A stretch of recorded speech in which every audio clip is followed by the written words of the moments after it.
안녕하세요. 8월 18일 짱목과 말씀 수단인데요. 하나님 말씀 볼게요. 여호수아 8장 30절에서 35절의 내용의 말씀입니다. 하나님 말씀을 보시겠습니다. 그때 여호수아가 이스라엘의 하나님 여호와를 위하여 에발산에 한 제단을 쌓았으니 이는 여호와의 종 모세가 이스라엘 자손에게 명령한 것과 모세의 율법책에 기록된 대로 쇠 연장으로 다듬지 아니한 새 돌로 만든 제단이라.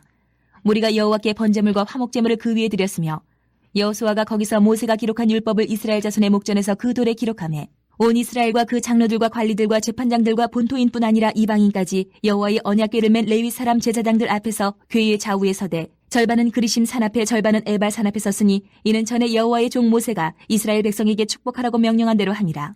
그 후에 여호수아가 율법책에 기록된 모든 것대로 축복과 저주하는 율법의 모든 말씀을 낭독하였으니 모세가 명령한 것은 여호수아가 이스라엘 온 회중과 여자들과 아이와 그들 중에 동행하는 거류민들 앞에서 낭독하지 아니한 말이 하나도 없었더라. 네, 오늘 말씀을 보게 되면 결국은 이제 아이성을 갖다가 이제 점령한 여호수아와 이스라엘 백성들이 이제 하나님 앞에 이 영광을 돌리는 그런 장면을 우리가 말씀을 통해서 볼 수 있죠. 근데 그 방법이 뭡니까? 에발산에 한 제단을 쌓고, 그리고 31절에 보게 되면 율법에 기록한 대로 새 연장으로 다듬지 아니하는 새 돌로 만든 제단을 가지고 하나님 앞에 제물을 드렸다라고 하는 것을 이야기하고 있습니다. 제가 이제 이스라엘 가면서 5주 동안 우리 부부가 4명의 선교사님들한테 가이드를 받게 되었는데 다 최고의 선교사들이었어요. 그러면서 느낀 것은 정말 성경을 제가 잘못 알고 있는 것이 많았다. 그냥 글자로 알고 있었다는 거죠. 오감으로 한 게 아니라 그런 제 개인적으로 경험을 했습니다. 그 중에 하나가 뭐냐면 바로 쇠 연장으로 다듬지 않은 새 돌로 만든 제단이라. 이제 그곳에 가서 고고학에서 나타난 아브라함 시대 때의 이러한 그 제단 이런 걸 보게 됐는데 그냥 이렇게 된 제단이에요. 근데 이걸 보면서도 어떤 걸 알았냐면 이게 만약에 어떻든 그 인간의 연장, 쇠 연장으로 하게 되면 우상이에요. 우상으로 만들어지는 거고 차이가. 그냥 있는 자연 그대로 놔둬진 것은 하나님이 만드신 거로 보기 때문에 하나님의 모양으로 생각을 하고 그것에 제단을 쌓았다는 거예요. 그래서 그런 걸 봤어요. 이렇게 자연스러운 그런 제단을. 저는 그걸 본 적이 없었는데 이번에는 이제 보게 되면서 깜짝 놀랐어요. 우리는 하나님에 대해서 이러한 뭔가 우리가 돌 같은 걸 놓고 그렇게 우리가 섬기지 않잖아요. 보이지 않는 곳에 섬기지만 처음 하나님을 드러낼 때는 그러한 전혀 보이지 않으니까 사람들에게 엄청나게 배려를 하는 거예요. 그래서 어떻게 하냐면 새로 연장하지 않은 그러한 즉 새 돌로 만든 새로운 돌로 만든 제단, 옛날 것도 아니고 새로운 돌로 만든 것을 가지고 거기다가 화목제물과 번제물을 드렸다라고 그렇게 이야기를 하고 있는 거거든요. 그러니까 하나님은 정말 우리 사람들에게 하나님임을 잘 드러내시려고 여러 방식으로 애를 쓰셨구나라는 것들 엿보게 되는 겁니다. 우리가 지금 보면 구별도 안 되는데 그 당시에 있는 사람들에게는 하나님이 누군지를 모르니까 이러한 모습을 통해서도 하나님께서 하나님을 드러내시고 계시더라는 거죠. 그러면서 내가 어떻든 이스라엘은 제가 목회하는 기간 동안은 어떻든 내가 자주 와야 되겠구나. 그리고 많은 것을 배워야 하지만 우리 교인들한테 제대로 말씀을 전해야 되는구나 라는 것을 개인적으로 알게 되었습니다. 이것은 제가 당에다 얘기해서 이거는 이스라엘은 좀 자주 와서 내가 공부를 해야 되는 그런 장소라는 것을 좀 나누고 싶은 마음이 있어요.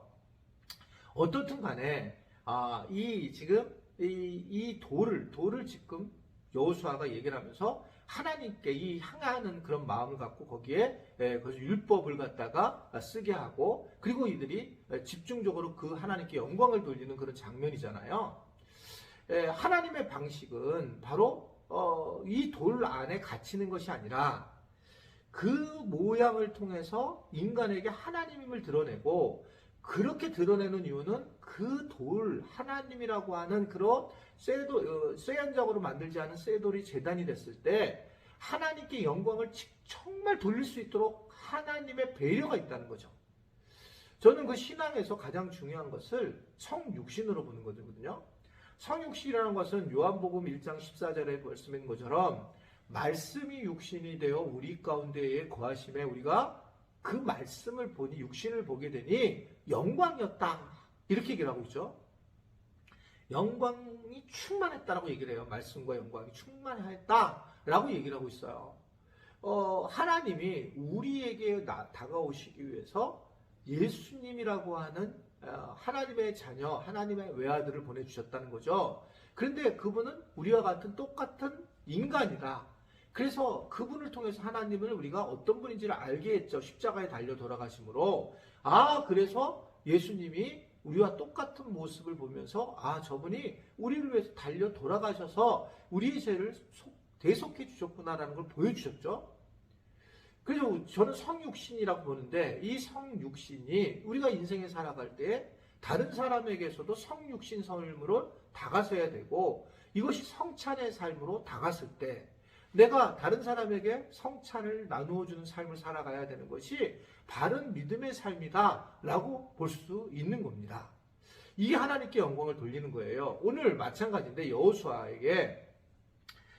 승리한 이후에 하나님께 영광을 돌리는데 하나님은 구체적으로 바로 쇠돌로 만든 제단에서 번제물과 화목제를 그 위에 드렸고 여호수아는 모세가 기록한 율법을 이스라엘 목전에서 그 돌에 기록을 하고 그래서 말씀이 임하도록 함께 하시는 그런 모습들을 보이게 되고 그러면서 이 낭요하고 낭독을 하게 되고 말씀을 갖다가 더 강하게 전하고 있는 걸 볼 수 있습니다. 즉 이 아이성을 점령했던 이들이 서로 간에 축배를 내지 않고 하나님께 영광을 돌리는 그러한 구체적인 모습을 보이고 하나님은 그래서 이 율법과 이 제단을 마련해주는 그런 과정들을 보게 되는 거거든요. 우리가 살아가면서 무엇이 되는 거냐는 중요하지 않아요. 아이들도 마찬가지고. 그러나 적어도 하나님께 영광을 돌리는 삶을 살아가야 된다는 걸 이야기하고 있는 겁니다. 아이성에서 성공했던 이들이 하나님께 영광을 돌리고 말씀 앞에 다시 서는 모습을 우리에게 보여주고 있는 겁니다. 무슨 일을 하든지 간에 다 힘들어요. 목사일도 힘들고 선교사 일도 힘들고 우리 교인들도 직장생활 힘들고 정말 다 힘든 것 같아요. 아기를 키우는 것도 힘들고 그런데 그 힘든 과정 중에 가장 중요하게 여겨야 될 것은 모든 것들이 나중에 하나님께 영광을 돌리는 삶을 살아가야 된다. 그것이 우리 주님이 우리에게 원하시는 것이다. 성공을 해도 실패를 해도 하나님께 영광을 돌리는 삶을 살아가자. 그러한 은혜들이 우리 모든 지체들에게 있기를 주님의 이름으로 부탁을 드립니다. 기도하겠습니다. 하나님 아버지, 오늘 우리 모든 지체들이 말씀 수다를 듣고 또 하나님께 영광을 돌리는 삶을 살기를 원하는 마음으로 또 기도의 마지막에 와 있습니다. 주님께서 이 기도에 함께하는 모든 지체들의 영혼을 붙잡아 주시고 축복하여 주시옵소서. 그래서 하나님의 영광이 삶과 가정 위에 넘치도록 은혜 베풀어 주옵소서. 자, 축도하겠습니다. 이제는 우리 주 예수 그리스도의 은혜와 하나님 아버지의 놀라우신 사랑하심과 성령의 교통 역사 인도하심이 꾸준하게 또 때로는 어렵지만 중간중간에 말씀 수다를 듣는 우리 귀한 지체들 머리 위에와 가정과 사업터와 그리고 옆에 있는 모든 관계들 위에 이제부터 영원토록 함께 하시기를 간절히 축원하옵나이다. 아멘.